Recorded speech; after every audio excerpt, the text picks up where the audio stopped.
Good afternoon to all of you. And I would like to start by just describing some things that I did to help you put the material together, at least in your mind, how things connect. So while you see on the left, we have the weekly modules. All right, so if you look at the weekly modules, you will see the material by week. All right, so we are on week 6. However, what I decided to do is to also create modules by topic.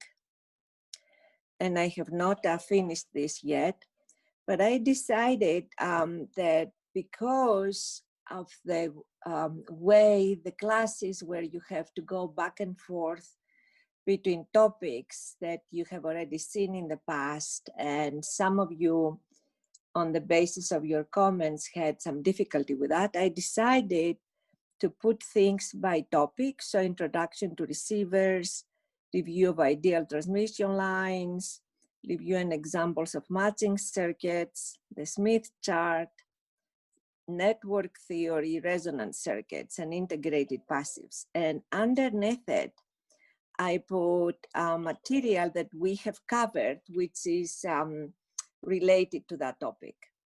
And the material is going to be either in lectures, my notes, or in the homework assignments, or in the project. Now, I don't want you to just focus on that and don't look at what we did every week, but that may give you some guidance on how the material comes together and why we had to jump from one topic to another and eventually come together in this week when we will start integrating all of these topics. Okay, so that's what I wanted to tell you first. And also you saw your comments. I tried to, of course, look at the specific things that I can do to help. Of course, there is a whole spectrum of comments on the basis of your needs, and I want to thank you for spending time to do that. And as I said, I will give you 30 points for this one for those who responded, which I know who responded, but I don't, of course, since it's anonymous. The results, as it should, are not available either to me or to you, but you can see the aggregates.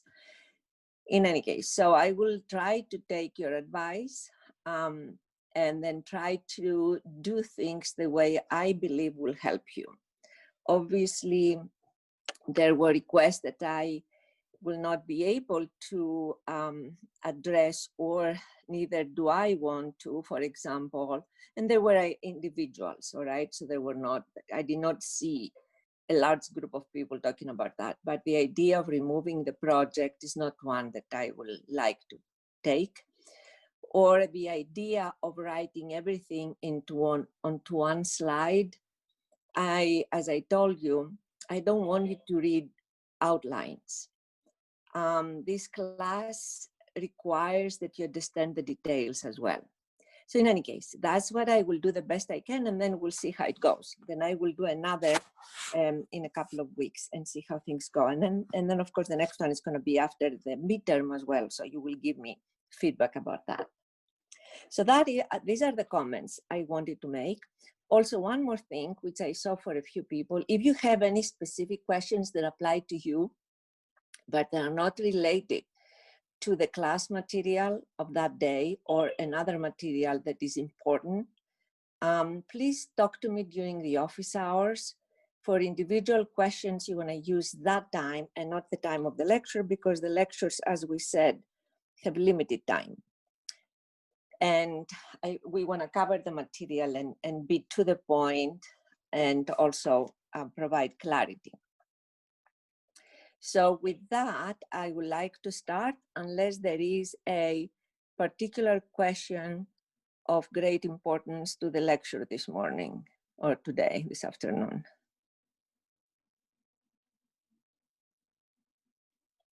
Okay.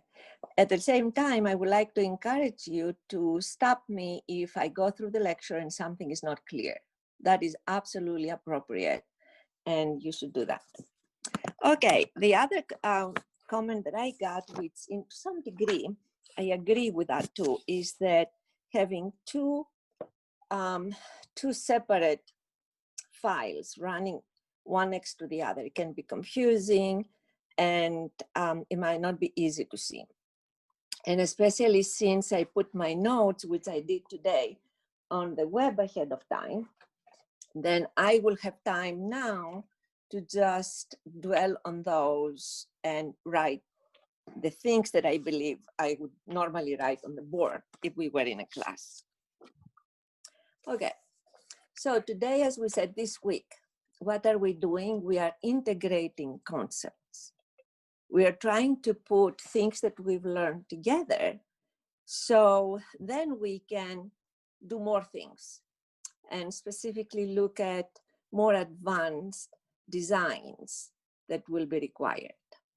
The one extremely important topic in any receiver are the filters. You see that after or before any amplification or any mixing, you have filters. And so you cannot create a receiver without a filter. And filters are extremely important. We are going to cover those today.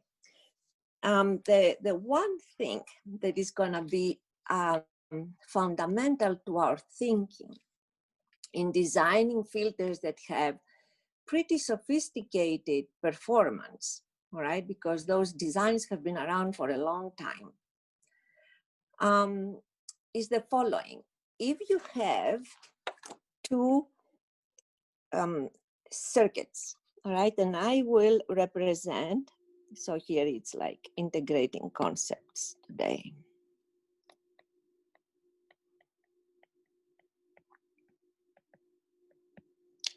Okay, so let's assume that we have one filter, and let's assume it's a simple filter, is an ideal, and for now, transmission line filter. What ideal means is not necessarily that the filter is lossless. That is not a part of being ideal. An ideal, we use the word ideal for filter circuits or other components if we don't have parasitics, all right? So also to remember what ideal means, because also using the right vocabulary is important for understanding. Ideal means no parasitics, okay? It does not, it may or may not have losses, no parasitics, however, and ideal transmission lines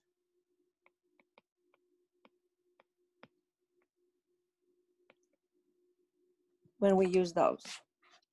Now, in high frequencies, we always use components that are called distributed. So in high frequencies,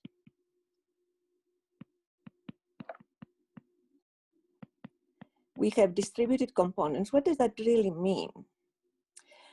Distributed means that the size of your component is not infinitesimally small. So we have distributed. And what does infinitesimally small mean?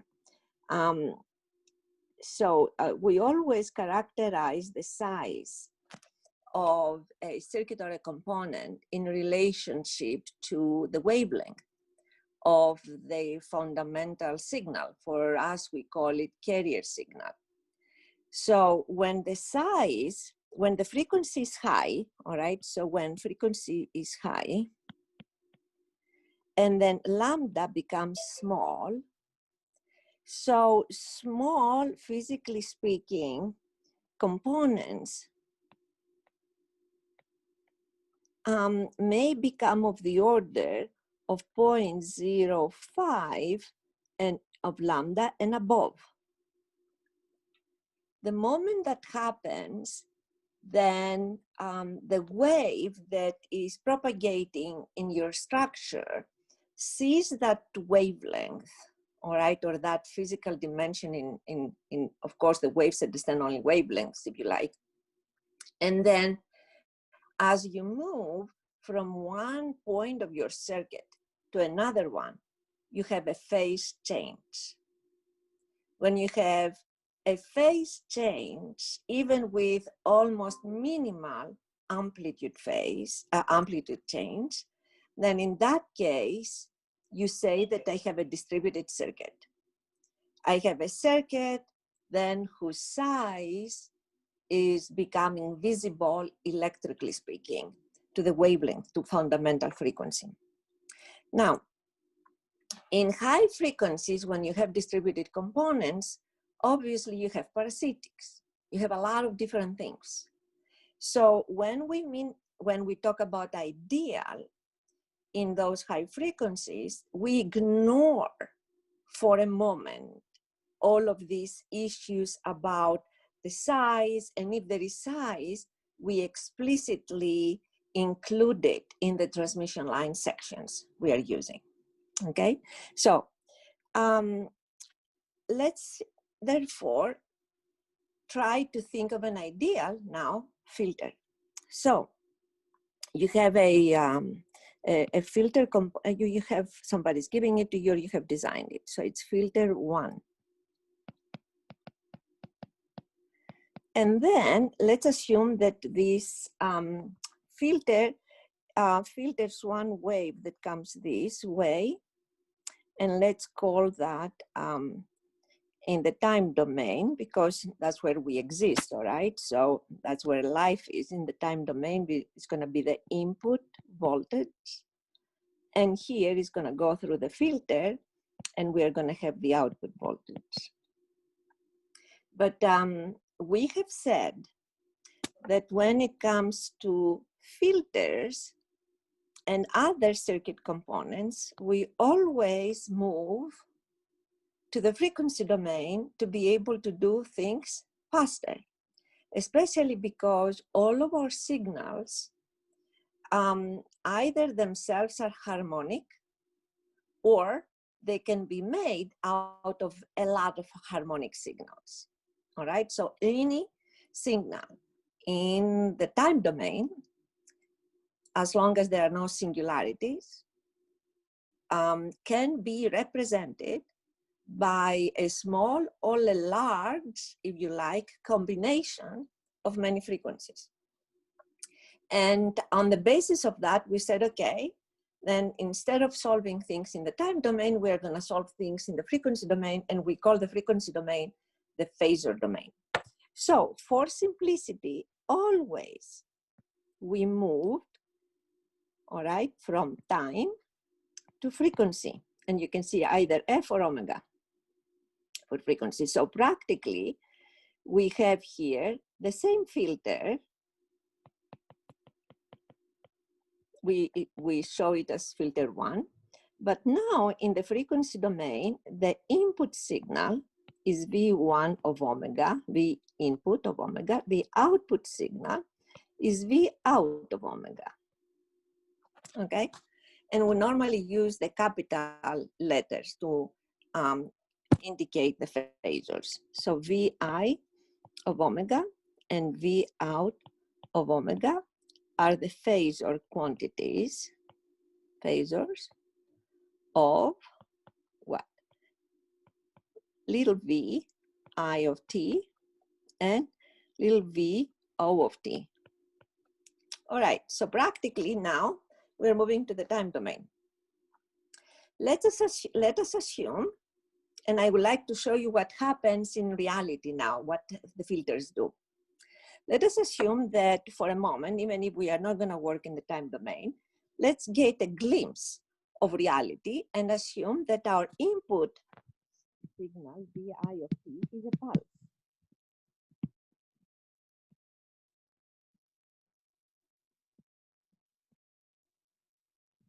Let us assume that this is our Vi of t, into this one, the pulse. All right? Now, if I were, Professor, then can you yes. repeat that? Your voice got very quiet for like 10 seconds. Oh, you mean it was silence? Yeah, your mic or something. Maybe I moved away from the from the microphone. Okay, now you can hear it well? Yes. Okay, perfect. I need to be a little closer. Okay, if you see that you have any interruptions, let me know. It might be coming out of eCampus because that's where we are connected through that. But in any case, okay, now in the frequency domain, since I'm working with phasors, in the frequency domain, this looks, do you know how it looks? Have you heard about this in your previews? How does a pulse look in the frequency domain? For anybody who may know. A sync function, the sine Exactly. of Yes. It looks like this. Okay. And this is called the sync function. It's a sine of, say, omega t over omega, omega f rather, something else. Omega le. Let's put it omega over omega for simplicity. Okay. That's the sync function. Now, I take this, I have a low pass filter. Let's assume that my filter one is a low pass filter. What does that mean? My filter then has a response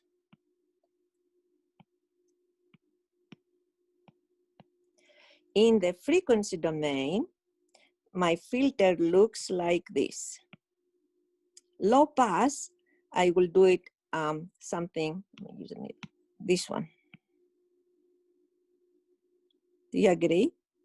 In fact, if this is 0, frequency, obviously. So let me erase that part because you may get confused, and I will use only this one. Okay, that's a low pass filter. Even if many times in the books, you're gonna also see the negative frequencies. Not that we have negative frequency, I mean, theoretically we have negative frequencies. And theoretically, we incorporate them because in mixing, they are doing some interesting stuff. But in any case, for now, assume that we are always at positive frequency. All right, so you have that.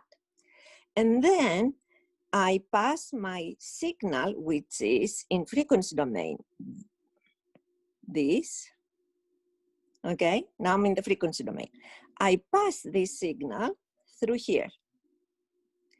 When it goes through here, practically the signal is modified by this filter function.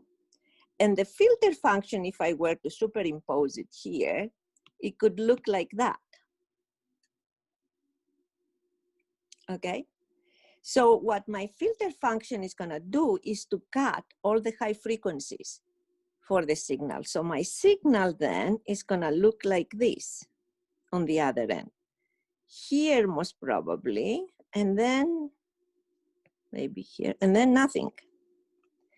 All of the high frequencies of the signal are not gonna be there as they were before.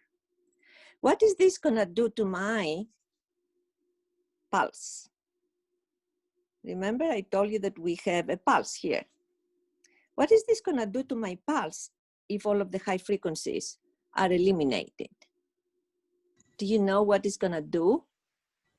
I would say it would probably make it more similar to a sinusoid.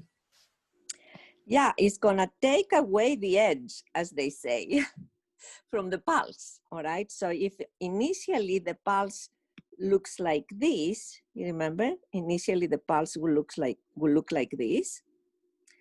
Then after it goes through the filter, the red one, and I will superimpose the red here.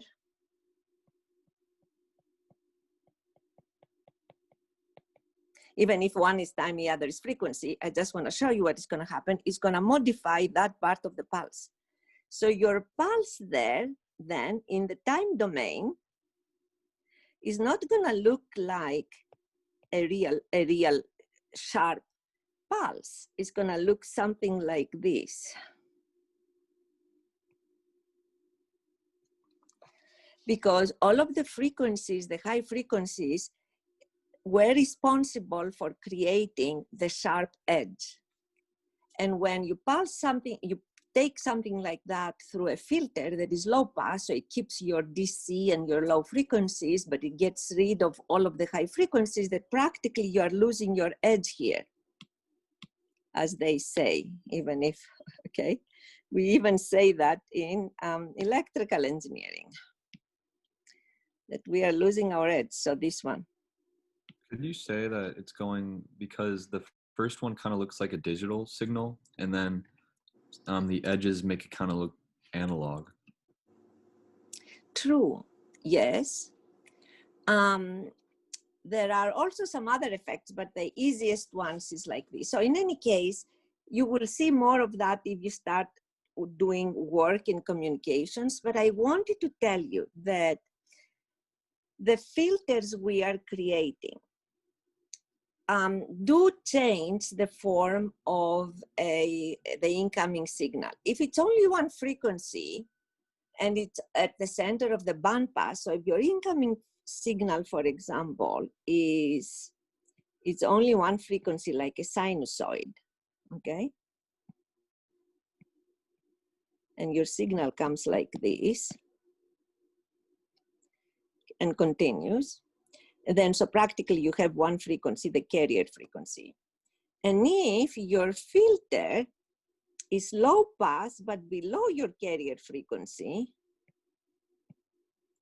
then you only have noise at the end. All right, it cuts your carrier frequency totally. But if you take it through a bandpass, which is, let's assume therefore that this is my carrier frequency, and I have designed a bandpass filter like here, then my output signal in this case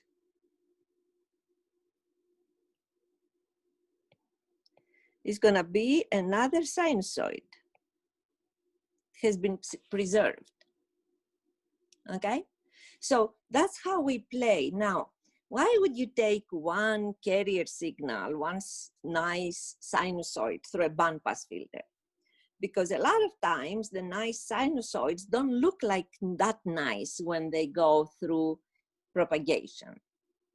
There are a lot of things that are superimposed to them in addition to unwanted frequencies.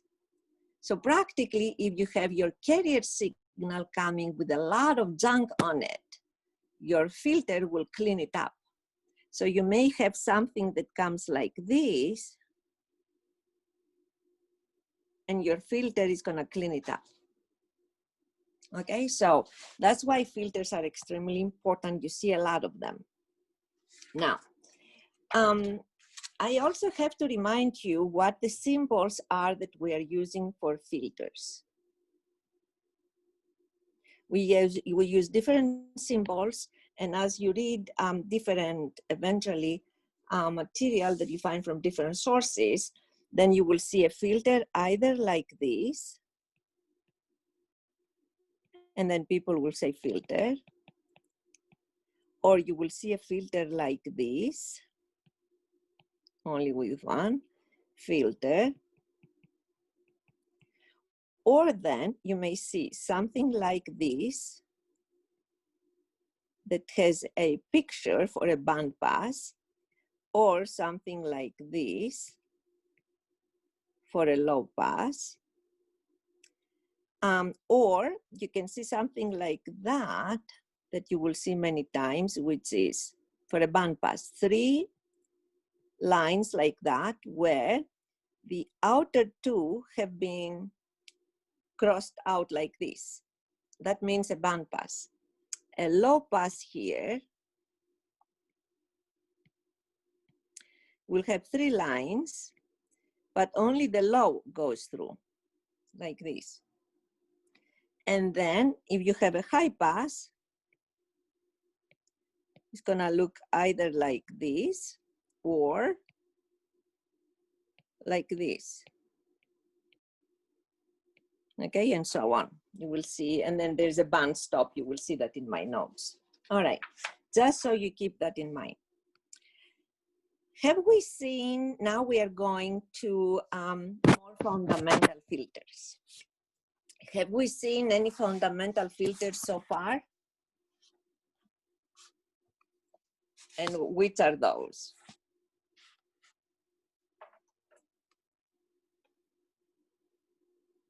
Yes or no? Have we seen, can you hear me? Yes. Yeah. Yes, we can hear. Okay, perfect. It's so quiet, I thought that. Okay, so have we seen filters so far? I mean, I've seen filters. I'm not exactly No, sure no, what you in mean our by. class. In our Oh, class, have we seen Silence filters? equivalent circuits for the lumped elements. Band pass filters or high pass? All of the resonators that we talked about are types of filters, but they're not good filters, but they have the same type of performance. Any circuit that is either an RC, RL, RLC, or LC behaves like a fundamental filter. Do you agree with that? Yes. Yes. Yes. Have we seen them in this? Have we seen them in this class? Yeah. Yeah. Yeah. Do you remember when we said how very quickly to find out what kind of a filter it is? We just How check. do we do that? We just check frequency at infinity and frequency at 0, and then we can. Perfect. Excellent. Okay. Now that does everybody agree with this? Yes. Okay. Now that you have that, I will give you a brief question from Top Hat to see, because we have seen those things, to see what you really remember from that, all right? So I'm going to Top Hat. Are you going to give a new question today? Yes. Is it still due at 9? No. It's gonna be done now. This one, you know, we have, so Top Hat.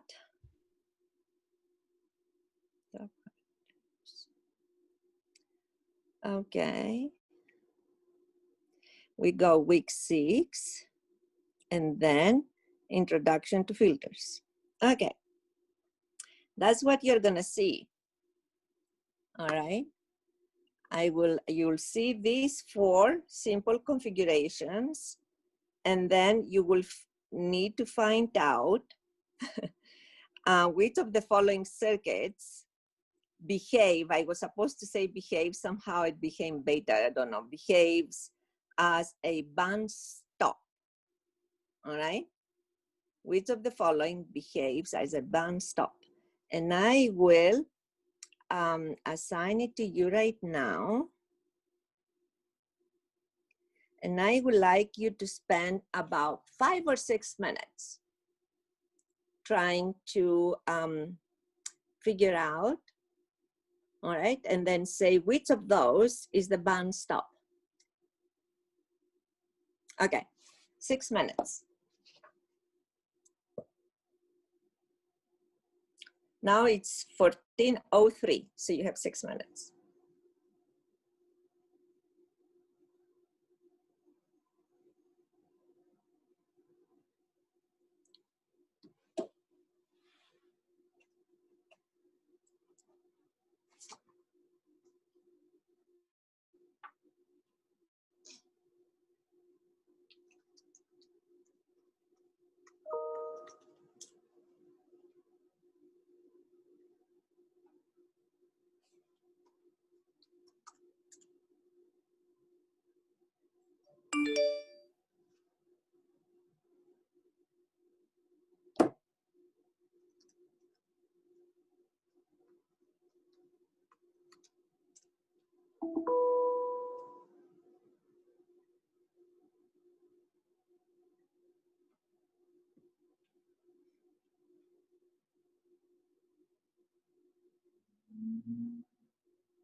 We have 2 more minutes.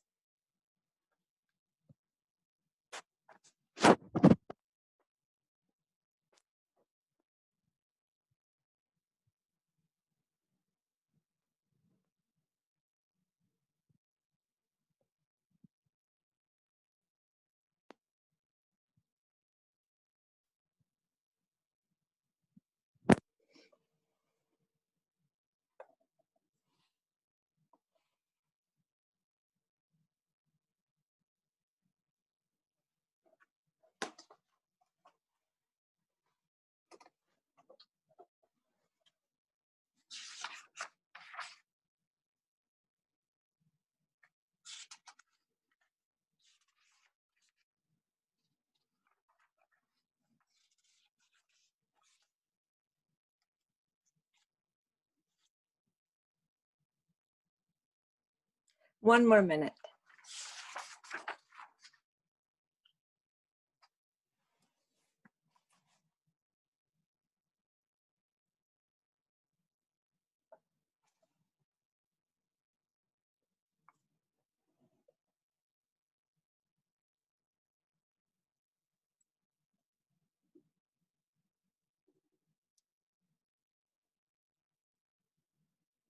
Okay, I will unassign it now. So be quick for those of you. I will unassign it right now. Unassign it. And I will show you what we got, which is pretty good.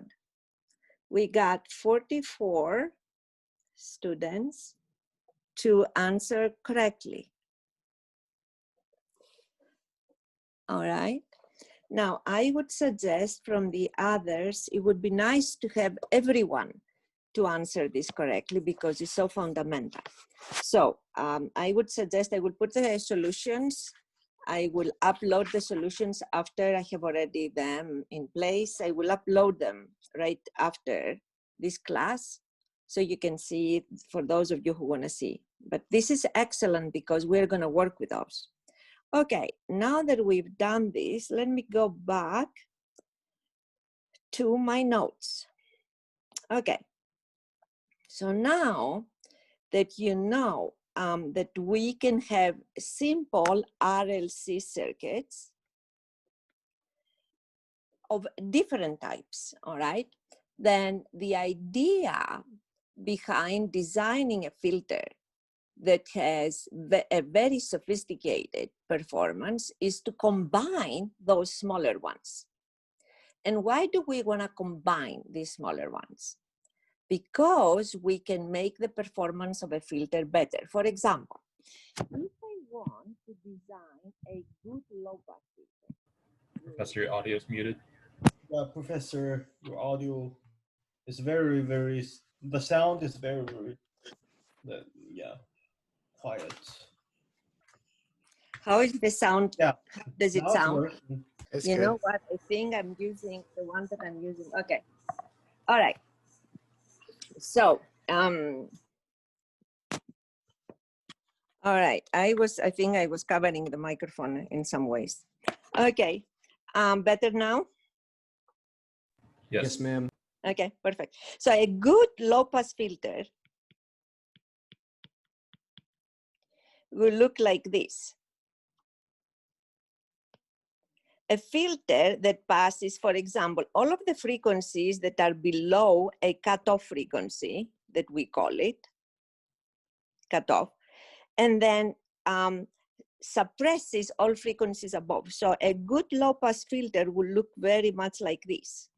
All right, we'll have a sharp skirt. We call this skirt. It's going to have a sharp skirt or a very good rejection. This is the slope also is called rejection. It's going to have a good rejection. Now, if I take a simple low pass, all right, so let's assume that I have something like that.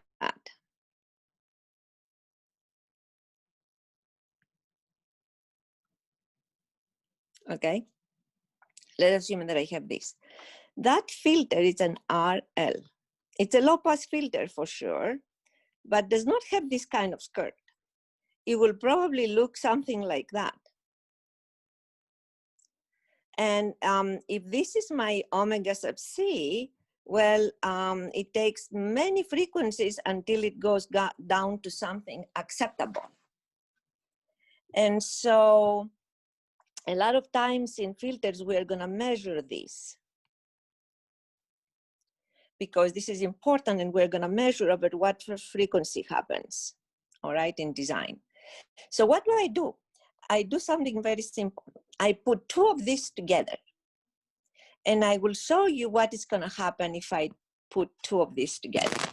So if I have two of these filters and then I connect them, the same ones. So filter one, and I put another identical, filter one. Then what is going to happen? If this one here by itself, at my point of interest, was below the maximum by 3 dBs, okay, let's assume that at this point here would be below the maximum by 3 dBs. That's my point that I call cutoff. And 3 dBs, let's assume, is not very good for me. I want to have a skirt, I want to have a rejection, which is much more better than this. Then if I put one next to it, practically it's going to be the same by itself. However, the same rather, here. When a signal goes between the two of them, at the end, it's going to get here 3 dBs and another 3 dBs here. So the signal by itself is going through both of those, is going to see a filter that has a much better rejection. So here, for example,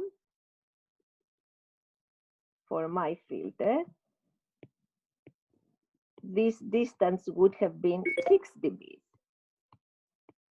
All right, so I will have 3 dBs from here and another 3 dBs from there.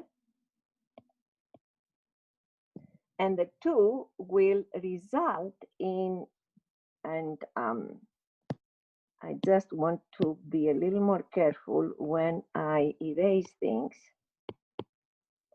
because this one is not going to be affected as much as the areas where the rejection starts.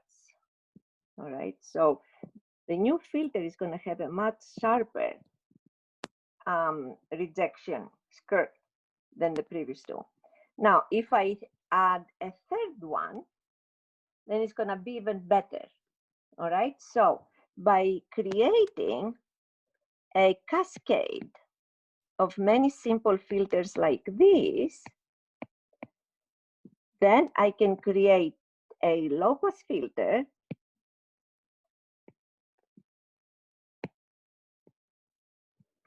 that may have a very nice performance. Let me show you like this. May look like this. So that is what the design of filters does. Now, the question is, how do you select those? How do you select the first one? And the first one is very important, as well as everything else. But the first one specifically tells you whether it's going to be low pass, high pass, and so forth. So the second, the third, and the fourth, and so forth.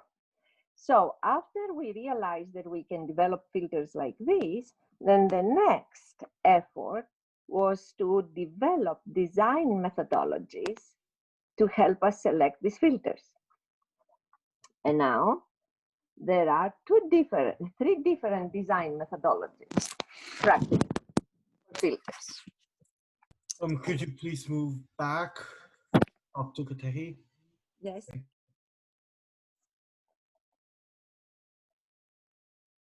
Okay, there are 3 methodologies for filters. It's the periodic filter approach, is the image parameter filter approach, and is the insertion loss approach. Now, the first one, why did people think of the periodic? Because they said, listen, if I am to select all of these identical filters, if I put all of these filters one right after the other, excuse me, done? Okay. Yes. If I put all of these filters one right after the other, and they're all identical, and I put them like in the physically on my wafer at the same distance, what kind of a structure do I get if I have lots of them? I have a periodic structure if all of these are the same. All right. And people then said, okay, because then at the time there were no computers. So people said, well, if I use a periodic approach configuration, and then I start solving those, then practically I can find a filter that has, I can design a filter that has the right performance. The problem with this approach is that you have to know about periodic structures. And then you have to know how waves propagate in periodic structures. And we don't have that. Many people don't. Many people don't have that knowledge to be able to feel comfortable. So some people use that in the beginning, many people didn't. Then the same people who started with periodic configuration, knowing that in reality, you don't use infinite many of these, but you use a finite number of identical ones or near identical ones, then they devised the second method, which is the image parameter method. Well, the image parameter method also is a product of a periodic configuration with finite ends.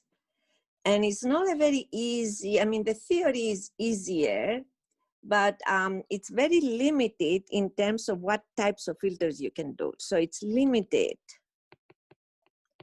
in the types of filters.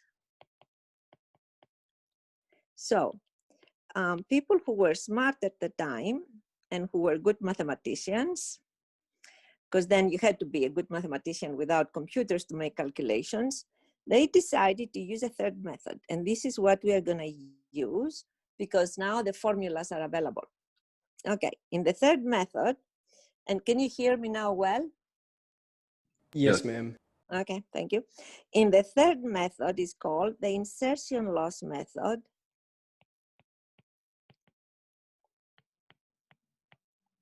And it has nothing to do with the previous two.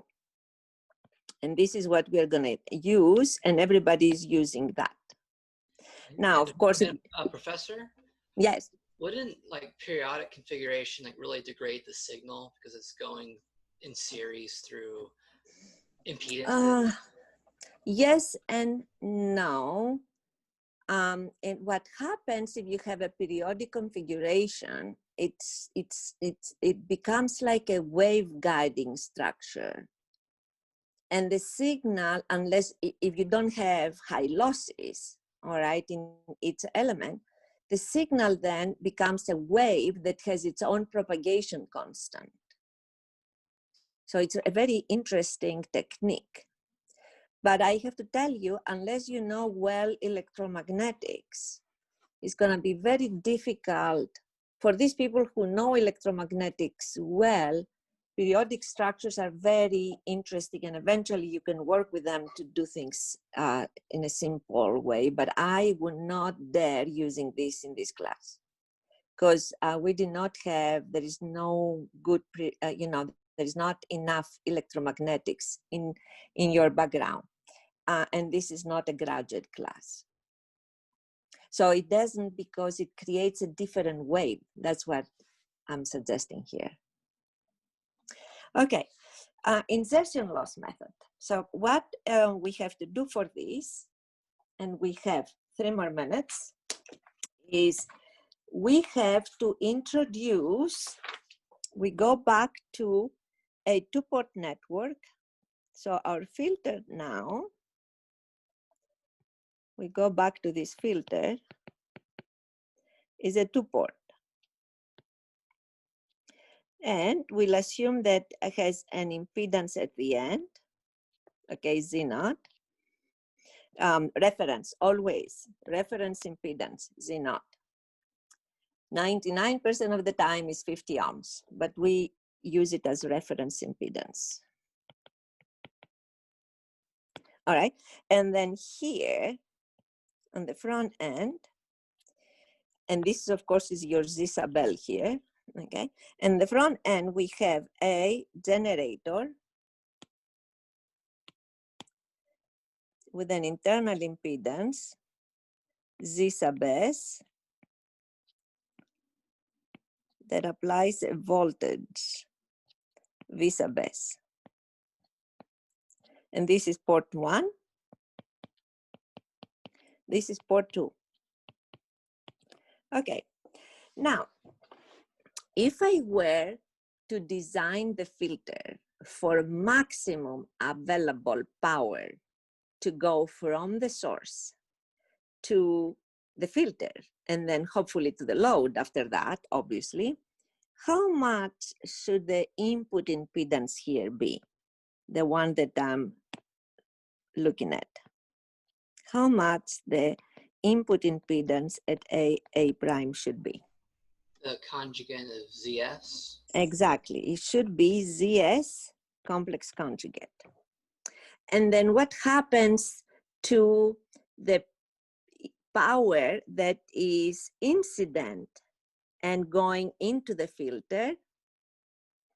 this power practically is going to be 1 over 2 V A prime I A prime complex conjugate, all right?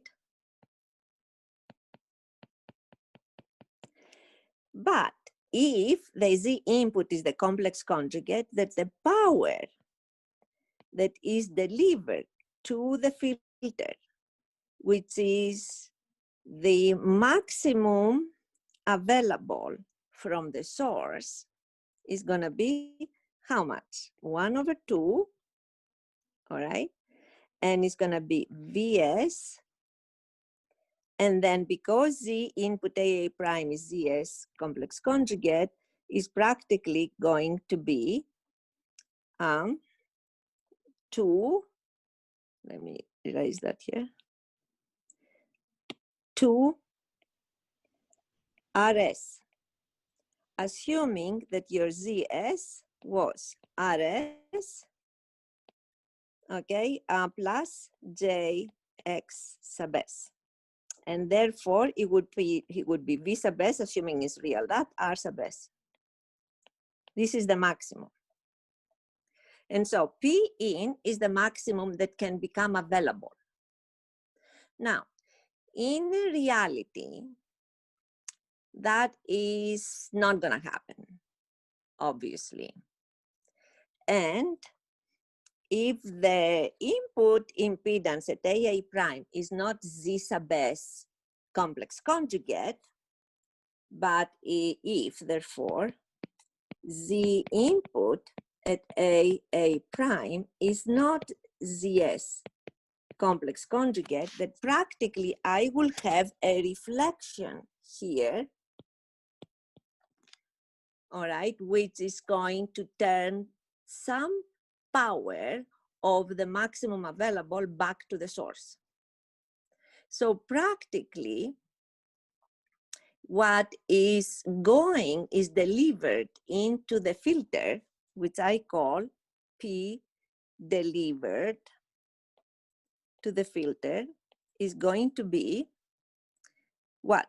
1 minus maximum of gamma input square of P input. Do you agree?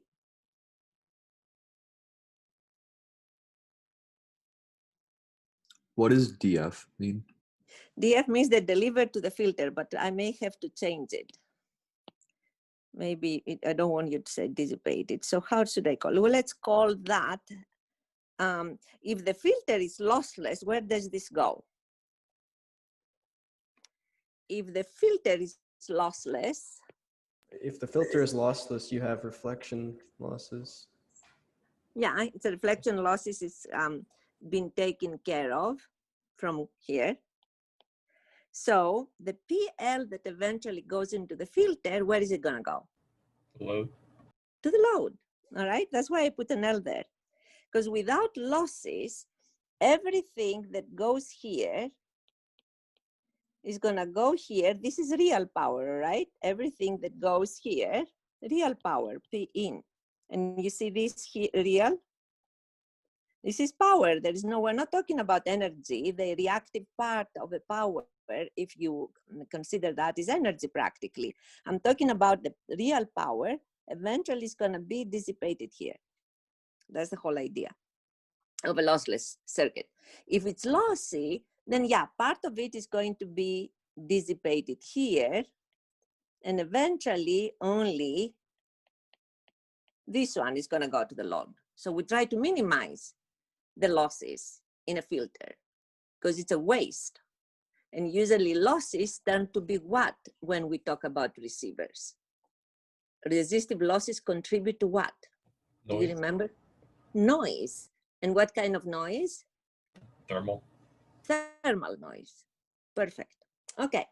With that, therefore, we're done for today because starting on Friday, we're going to lay out the whole approach on how to select all of these multiple fundamental filters, and we will create what we call a prototype of a filter.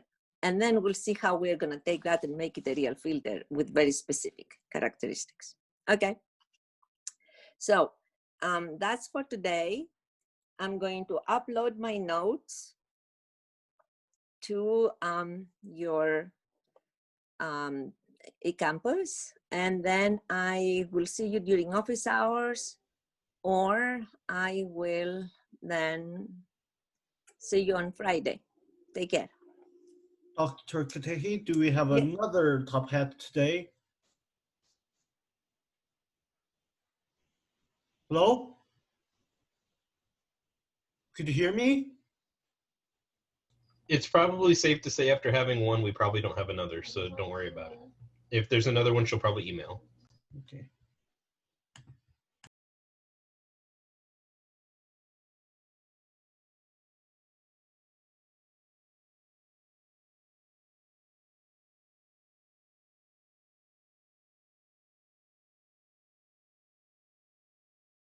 Have a nice day, doctor.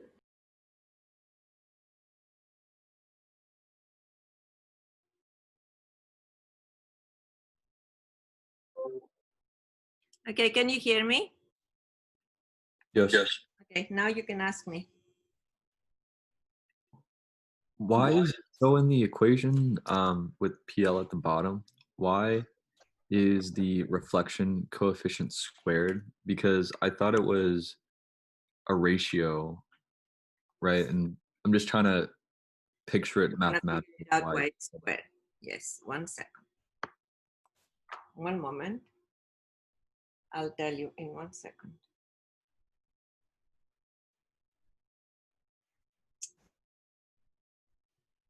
One moment.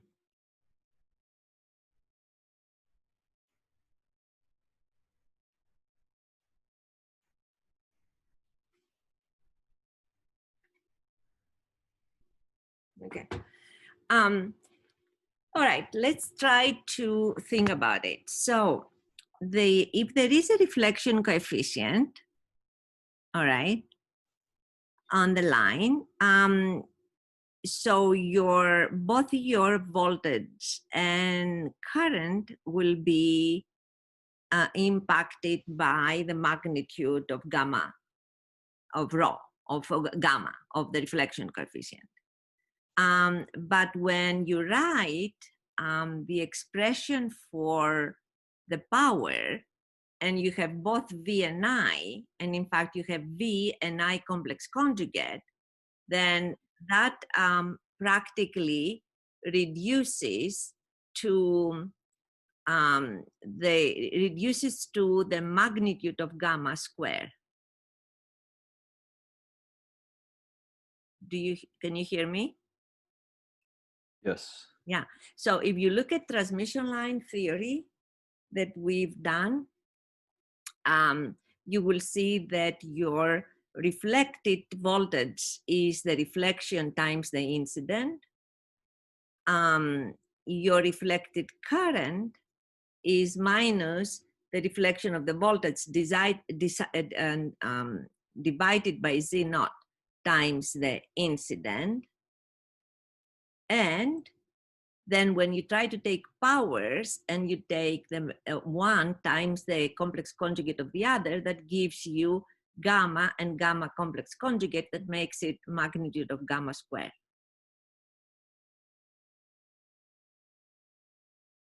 What was the last step with gamma and gamma conjugate?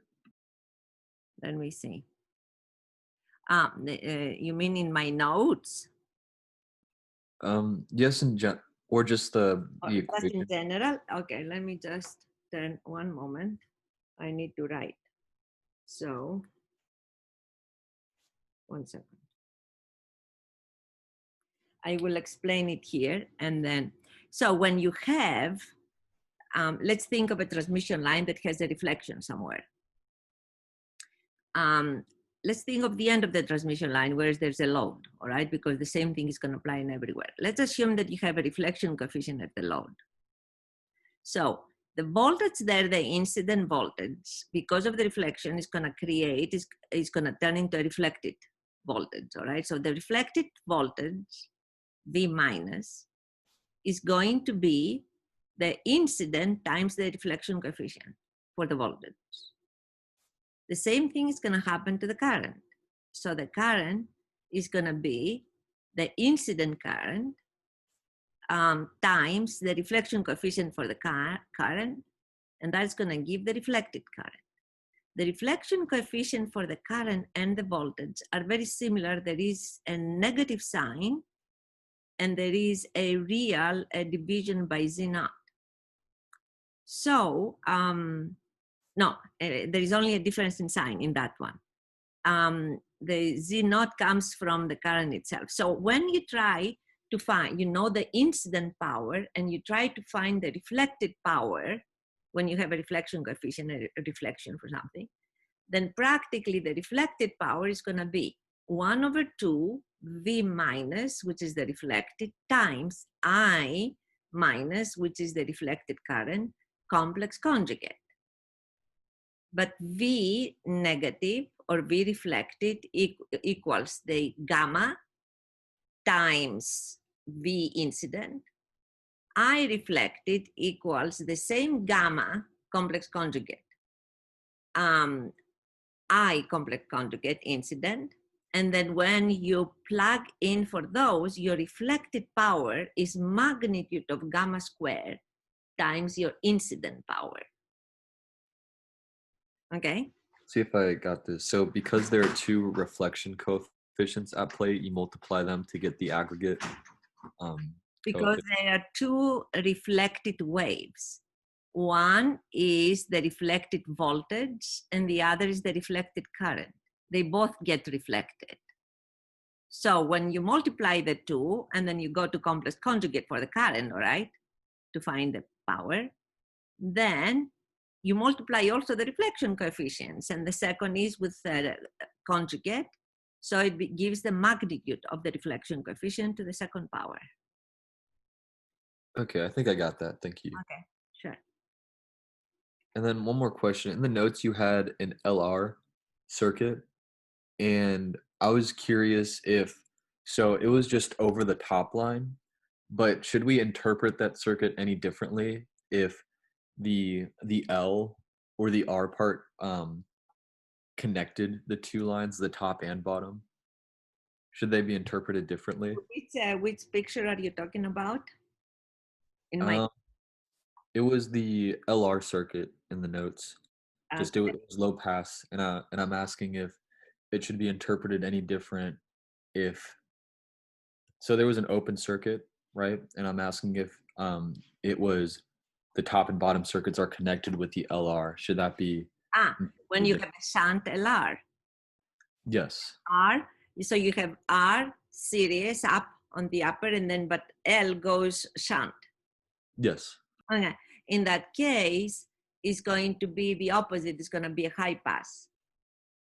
Because when omega goes to 0, L becomes a short. See? And you're not going to have anything in the output. When omega goes to infinity, L, which is shunt, is going to become infinite. So it's going to go to the output. So that becomes a high pass then. Okay.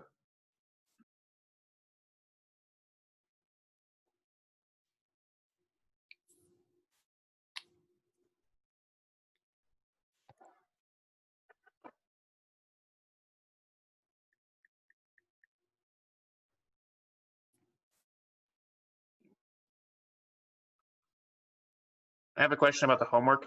Yes. Okay. If I could share my screen for a second. Of course. Yes. Okay. Screen share. You have to enable. Yes. Sorry.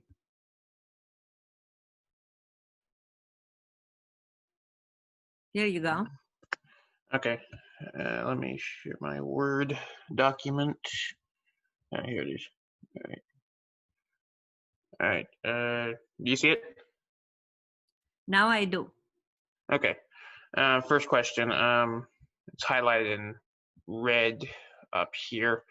For this equation, I know that you sent an email saying that for this one right here, yes. the R was actually epsilon not included. Yes. Does that apply here as well?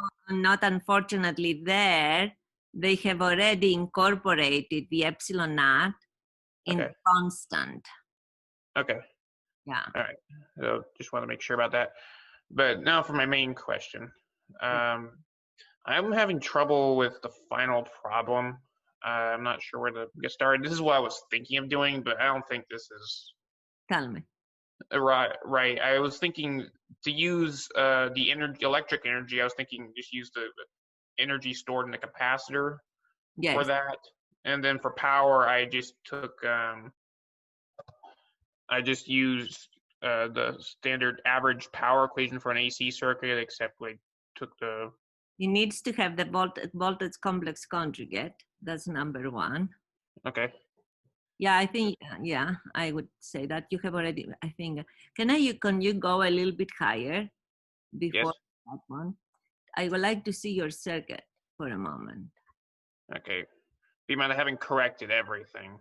Okay, that's fine. So that is, okay, what I would say, this is a capacitive load, all right? Obviously a capacitor. So if you go down then, go down.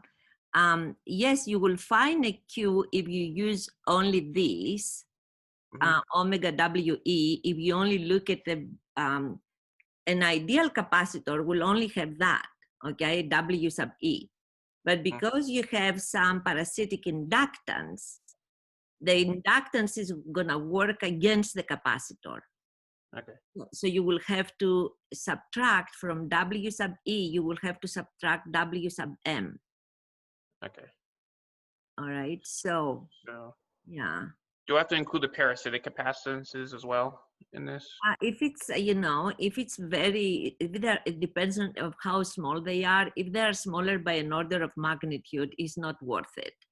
Okay. I mean, you're gonna find results in the second digit. All right. Who cares, you know? Okay. So, and then for the power, use the complex conjugate, or at the very least use both imaginary and real parts of the load impedance. Yeah, so if you use the complex conjugate, your V has, your I is gonna be VI complex conjugate, all right? So, it will have, it has to be real, obviously. It has to be a real number. But it may include both real and imaginary parts of Z. So, can I see Z equivalent for a moment? The equivalent? Yes, it's right here, and I haven't fixed all the impedances yet, but this is what I so so practically your V, your I, your V1, okay, your Z equivalent. So you're gonna find the power. This is gonna be 1/2 VI I1 complex V1 I1 complex conjugate, and it's gonna be maximum of VI and Y2 and Y1. What values are those? Y2 and Y1, they're up here, but I haven't refixed the capacitance value yet because okay. But this is what they are these numbers. But in that case, if you use VI complex conjugate, then practically it's going to give you both a real and an imaginary part, and you will only use the real part. But the real part for the, yes. But the real part eventually, all right, because it's gonna, if you use that, and it's only the Z equivalent complex conjugate, that's gonna have, the Z has a real and imaginary part. Yes. Okay, so it's gonna give you complex conjugate of that, it's gonna be real minus J, the imaginary. And then you will have to find only the real part of this, which is the power dissipated. Yeah. All right, and then it's only that you're going to use for the Q. But that real part may already incorporate both real and imaginary components of the Z in the calculations. Okay. That's what and I don't know how big the difference is going to be. Okay. Yeah. Well. It depends, you know, you can see it on how big the real part of Z equivalent is going to be in relation to the, or whether there is a big difference between the two. All right. So, if you see a big difference between the real or imaginary part, Hmm. then just use the one that you need. Okay. Yeah. All right. Sure. Okay. Um, so this equation I need to modify then, as well as this one. Modify them. Yeah. Okay. Can I still take the real part of z equivalent, or do I have to take the real part after I've done? Find the equivalent and see. Do that and be careful because you don't want to lose if they.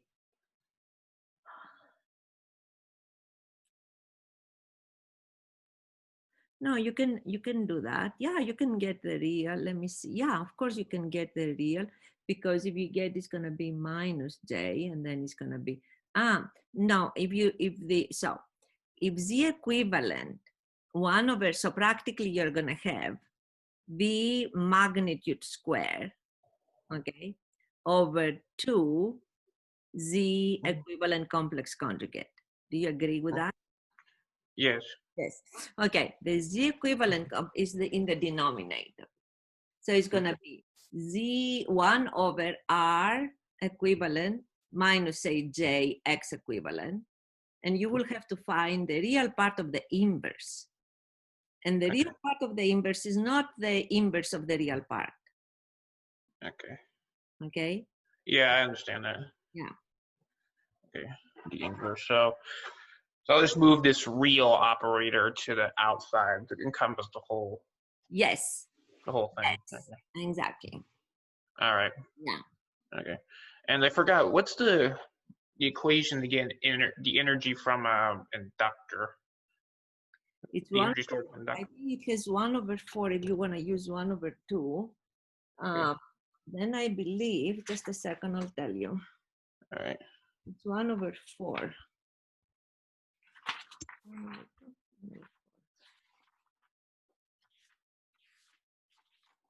Because it depends on what your V is maximum of or RMS, all right? That's the problem with this 1/2 or 1/4. So you have to be careful when you use 1/2 for 1. Okay. Let me see, it's 1/2 here. Our book, let me look at our book because that's what we should go for. Okay. Oh, yes, 1 second.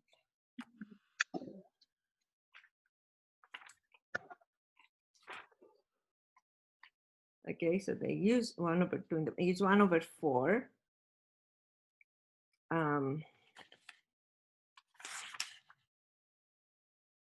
Yeah, P is 1/2, W is 1/4. Okay, so 1/2. I'll tell you. Do you have the book? Do you have the book, Posers? Let me see. I have it, but I'm not sure if it's on the right page. It's gonna be on the first, in the chapter 1, the first chapter. I also have a very old version here. I have a third edition. I don't have, I never buy newer versions, but look at the first chapter. That's where they have the coefficients. Okay. First chapter.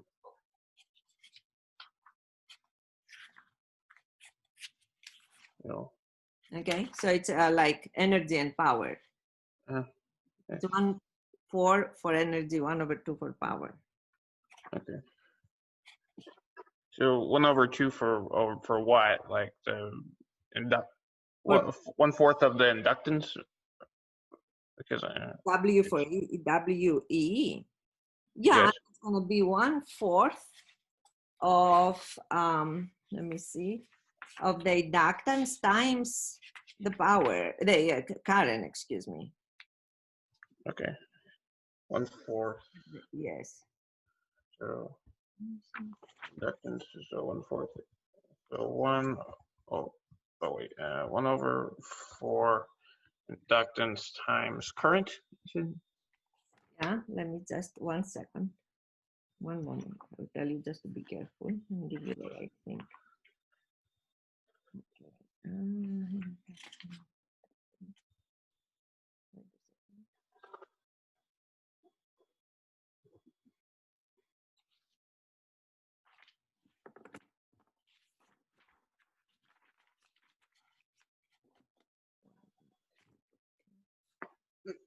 Wait for a second.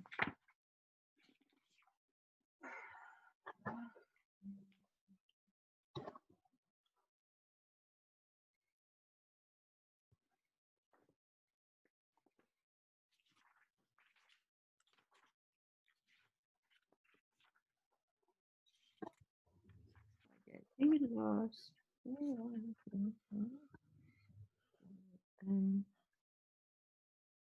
Yeah, Wm is exactly 1/4 the inductor times the current through the inductor magnitude to the second power. Okay, so it would be. Why do you have C? The C and the inductor and the capacitor will have the same thing. For the capacitor, it's going to be 1/4 the magnitude of the voltage square times C.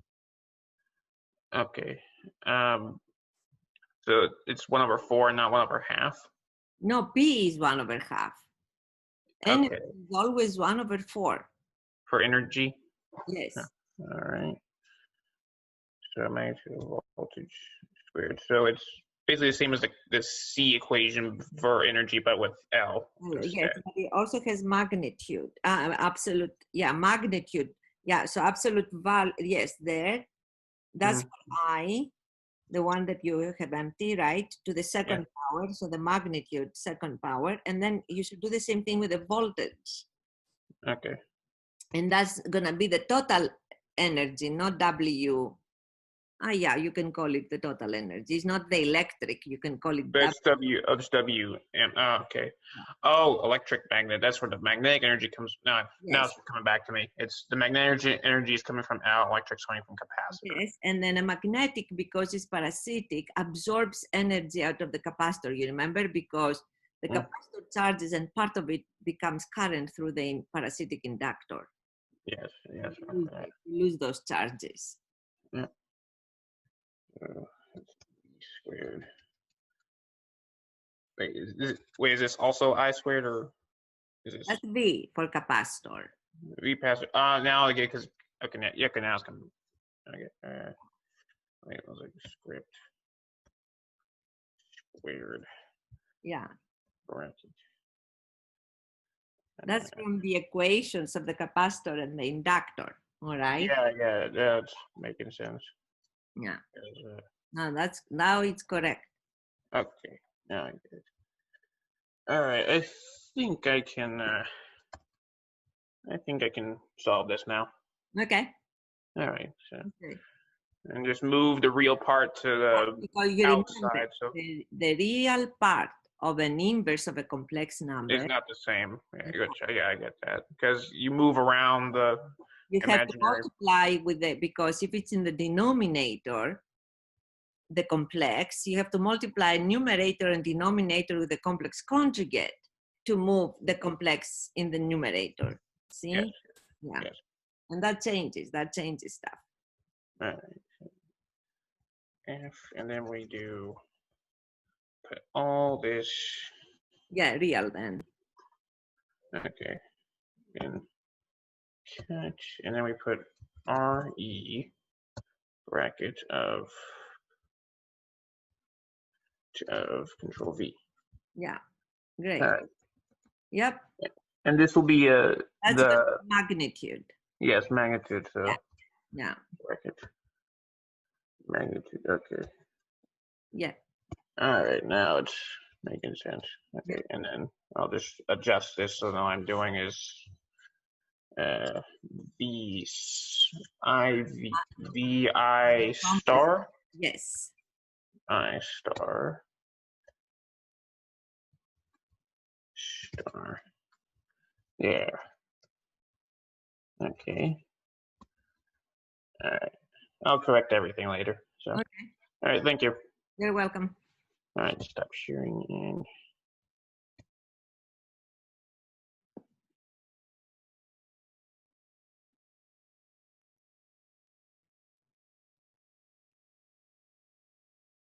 Sebastian or Jacob? I was just kind of following through. Okay. So I was just, whatever is being spoken about, I just like overhearing people's questions. That's good. That's excellent. Yeah. Since we start at 3, I will be back in 5 minutes. Oh, of course, I have to take care of grocery shopping in a minute. Okay. So, but I just I'll be on from 3 to 5. okay. All right. Thank you very much, Dr. All right. Catania, for your lecture today. Good. I appreciate you. Have a good day. All right. Thank you.